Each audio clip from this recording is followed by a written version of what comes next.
o meu bom dia de luz, o meu boa tarde de paz, o meu boa noite de prece.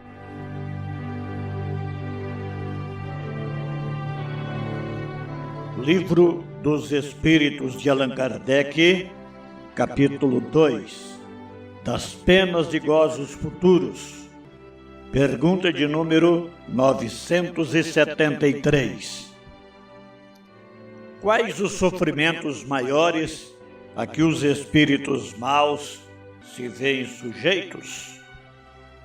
Resposta: não há descrição possível das torturas morais que constituem a punição de certos crimes. Mesmo que a sofre, teria dificuldade em vos dar delas uma ideia. Indubitavelmente, porém, a mais horrível consiste em pensarem que estão condenados sem remissão.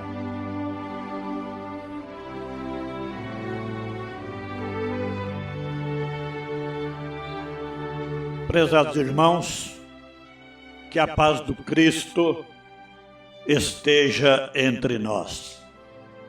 A reflexão de hoje encontra-se no livro Pão Nosso, psicografado pelo médium Francisco Cândido Xavier, sob a orientação do Espírito Emmanuel, um dos grandes evangelistas da atualidade. O tema do nosso estudo é a lição de número 28, intitulada E os Fins. Emmanuel inicia seu comentário apoiando-se numa advertência clara e profundamente atual do apóstolo Paulo, registrada na primeira carta aos Coríntios, capítulo 10, versículo 23. Mas nem todas as coisas edificam.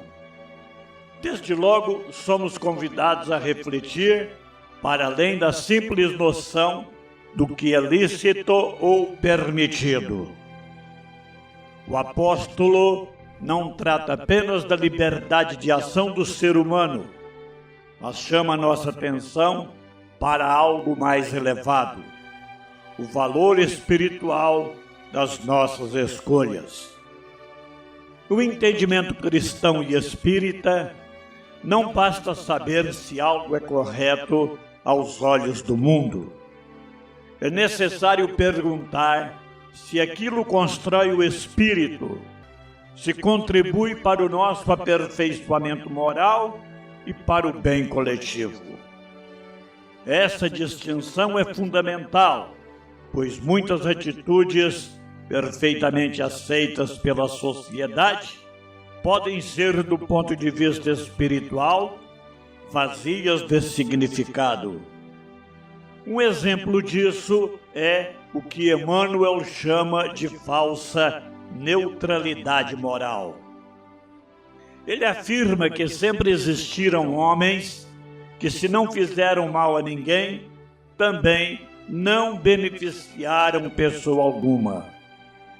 Essa frase, à primeira vista simples, encerra uma advertência severa, pois nos mostra que a omissão também é uma forma de responsabilidade perante a lei divina. No trabalho de Jesus, não somos convidados apenas a evitar o erro, mas a agir positivamente no bem. A esse respeito, os Espíritos nos esclarecem que o homem não será responsabilizado apenas pelo mal que praticou, mas também pelo bem que deixou de realizar quando teve oportunidade.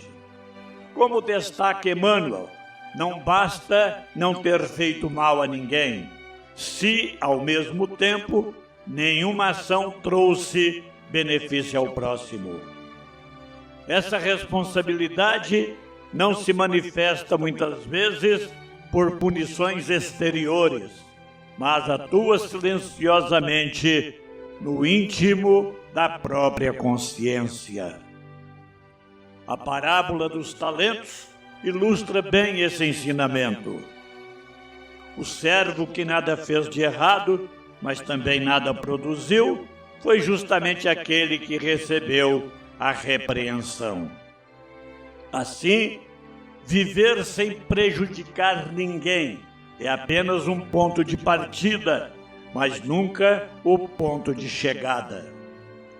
O progresso espiritual exige participação ativa, esforço consciente e serviço prestado. Na sequência, Emmanuel afirma que, examinadas sob esse mesmo prisma, as coisas do caminho precisam de interpretação sensata para que não se percam na inutilidade. Ele amplia, então, a reflexão e nos convida a analisar as atividades da vida cotidiana. Quantas vezes nos ocupamos intensamente, gastamos tempo, energia e recursos, mas ao final, pouco ou nada disso contribui para a nossa elevação espiritual. Não se trata de condenar a vida comum, o trabalho, os estudos ou os compromissos sociais, mas de atribuir a tudo isso um sentido mais elevado. A inutilidade espiritual não está na ação externa, mas na ausência de finalidade edificante. Uma vida cheia de tarefas pode ser ainda assim uma vida vazia de significado moral. A lição aborda também o exemplo do escritor e o risco da vaidade intelectual. Emmanuel reconhece que é lícito dedicar-se à literatura, ao estudo e à produção intelectual.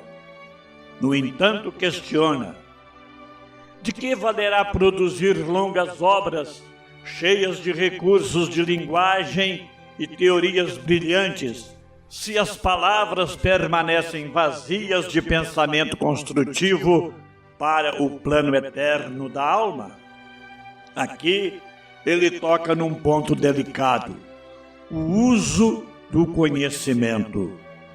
O saber, quando não se torna instrumento de esclarecimento, consolo e renovação moral, degenera facilmente em vaidade. A inteligência, desacompanhada do sentimento, pode iluminar o exterior, mas não aquece o coração. O Espiritismo nos ensina que todo conhecimento verdadeiro deve conduzir à humildade, à fraternidade e à responsabilidade. Caso contrário, transforma-se apenas em ornamento do orgulho humano. O segundo exemplo apresentado por Emmanuel é o do comerciante que acumula grande fortuna por meio do trabalho honesto, mas a mantém estagnada, sem finalidade social ou espiritual, aguardando apenas o destino incerto dos herdeiros. Mais uma vez, não há condenação do trabalho, da organização ou da prosperidade. O alerta está no apego excessivo e na ausência de finalidade superior. A riqueza, quando não circula no bem, torna-se peso para a consciência e fonte de desequilíbrio moral. Na visão espírita, os bens materiais são provas e instrumentos. Eles testam nossa capacidade de administrar, compartilhar e servir. Quando não são utilizados para edificar, acabam por nos prender ao mundo, dificultando o desprendimento necessário à vida espiritual. Emmanuel observa que esses homens, nos exemplos citados, não estavam envolvidos em ações ilícitas, mas perderam tempo precioso. Essa observação é profundamente significativa, pois o tempo, para o espírito reencarnado, é um patrimônio divino. Cada encarnação representa uma oportunidade rara de crescimento, reparação e aprendizado. Desperdiçar o tempo não significa apenas praticar o mal, mas não dar sentido elevado às experiências da vida. As menores coisas, uma conversa, uma decisão, uma atitude, possuem potencial edificante quando orientadas pelo bem. Nada é pequeno demais quando se trata da evolução espiritual. Na parte final da lição, Emmanuel fala das oficinas do aperfeiçoamento terrestre, onde há tanta aflição e amargura, e explica a razão. Muitos servidores se preocupam apenas com os ganhos materiais, esquecendo os fins espirituais do trabalho. Essa análise é extremamente atual. Vivemos num mundo que avança rapidamente em tecnologia, ciência e organização material, mas ainda caminha lentamente no campo moral. Projetos se multiplicam, experimentos se acumulam, mas falta edificação interior. O trabalho, quando desvinculado de valores espirituais, torna-se fonte de cansaço, frustração e vazio. Quando, porém, é compreendido como meio de aprendizado e serviço, transforma-se em instrumento de libertação da alma. Emmanuel encerra a lição convidando-nos a uma reflexão silenciosa e constante. Não basta perguntar se algo é permitido ou socialmente aceito. A pergunta essencial é: isso edifica? Edifica a mim? Edifica o outro? Contribui para o progresso moral do mundo? À luz do Evangelho de Jesus e do Espiritismo, somos chamados a transformar todas as áreas da vida em oportunidades de crescimento espiritual. Assim, deixamos de ser apenas criaturas corretas aos olhos do mundo e passamos a ser trabalhadores conscientes da seara do bem, utilizando o tempo, os talentos e os recursos que Deus nos confia para a edificação do espírito imortal. Ave Cristo.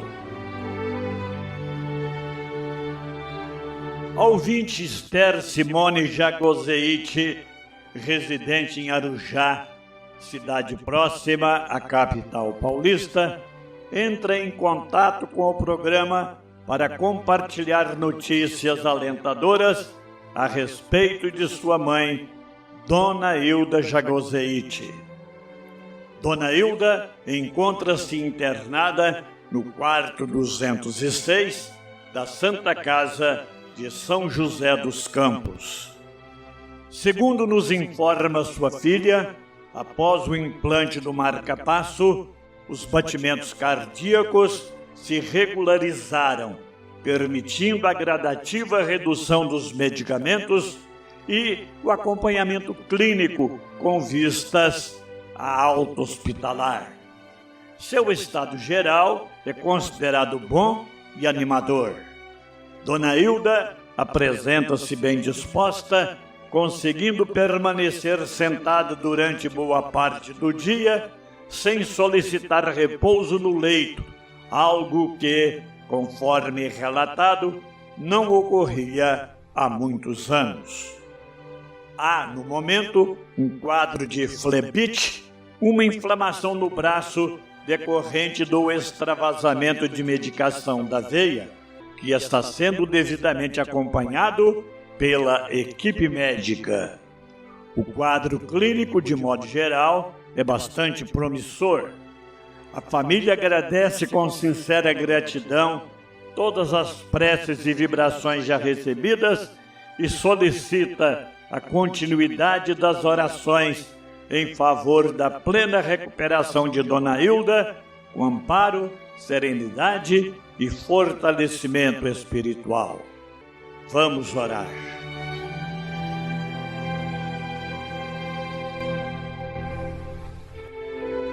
Senhor da vida, fonte inesgotável de paz e esperança, agradecemos por mais esta oportunidade de estudo, reflexão e comunhão espiritual.